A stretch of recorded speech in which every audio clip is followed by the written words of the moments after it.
লা ইলাহা ইল্লাল্লাহ, নৌকার মালিক তুই আল্লাহ, লা ইলাহা ইল্লাল্লাহ, ধানের শীষে বিসমিল্লাহ, এরকম স্লোগান এদেশে আমাদেরকে শুনতে হয়েছে। অতএব মানুষের চিন্তা চেতনা আকীদা বিশ্বাসকে উপেক্ষা করে এদেশে কোনো কালা কানুন আর কোনোদিন আমরা মেনে নিতে পারি না। মানুষের চিন্তা চেতনা আকীদা বিশ্বাসকে লালন করা এই দেশকে আমরা ঘুম ভাঙে আজান শুনে আর আজান শুনে সালাত আদায় করে আমরা ঘুমাতে যাই।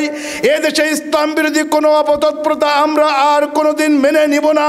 হঠাৎ করে আমাদের মাঝে চাপিয়ে দেওয়া হয়েছিল কোরআন বিরোধী নারী নীতি, তার ব্যাপারেও এদেশের শীর্ষ ইসলামিক স্কলারগণ এবং এদেশের সকল দল মত নির্বিশেষে হুঙ্কার ছেড়েছিলেন, না, কোরআন বিরোধী নারী নীতি এই সমাজে চালাতে দেওয়া যাবে না।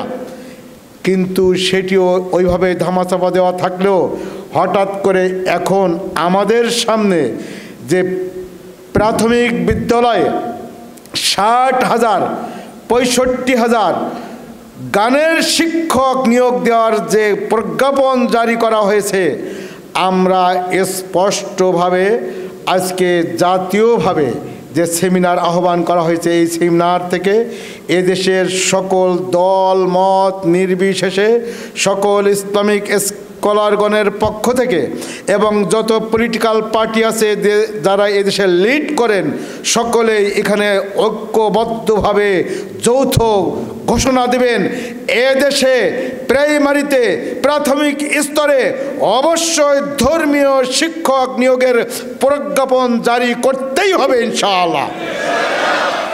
এক্ষেত্রে আমরা কোনো বাহানা শুনবো না যে আমাদের ইন্টারিম গভর্নমেন্টকে আমরা মেসেজ দিতে চাই।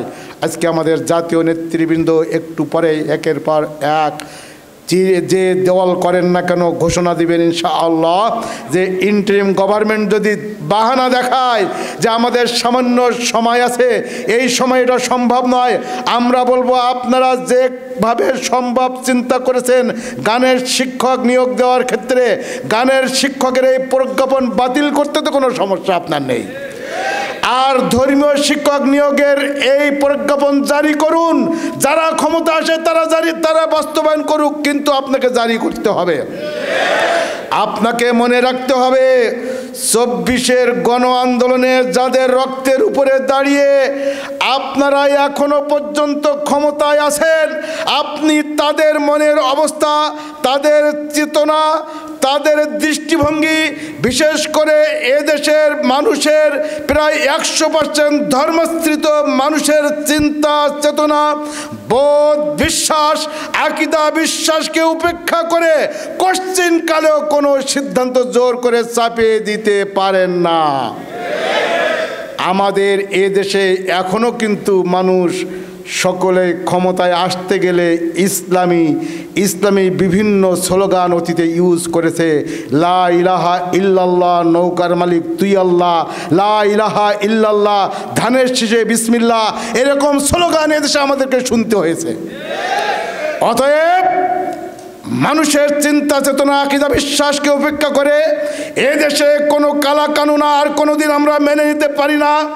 মানুষের চিন্তা চেতনা আকীদা বিশ্বাসকে লালন করা এই দেশকে আমরা ঘুম ভাঙে আজান শুনে আর আজান শুনে সালাত আদায় করে আমরা ঘুমাতে যাই।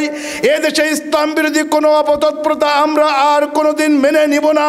কোরআন বিরোধী কোনো অপতৎপরতা এদেশে মুসলিম উম্মাহ মানবে না।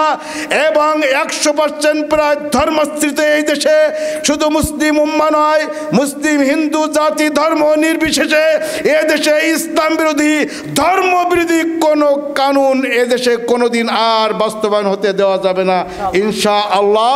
তাই আসুন আমরা একের পর এক প্রথম প্রবন্ধর একটি সংক্ষিপ্ত সার শুনব, একের পর এক জাতীয় নেতৃবৃন্দ, শীর্ষ ইসলামিক স্কলারবৃন্দ বক্তব্য রাখবেন। আমরাও অবশ্যই এই দেশকে সন্ত্রাসমুক্ত, দুর্নীতিমুক্ত, অন্যায়মুক্ত, অপরাধমুক্ত, আদর্শিক মানবিক সমাজ গঠনের লক্ষ্যে এদেশে দল মত নির্বিশেষে সকলে ঐক্যবদ্ধ থাকবে ইনশাআল্লাহ।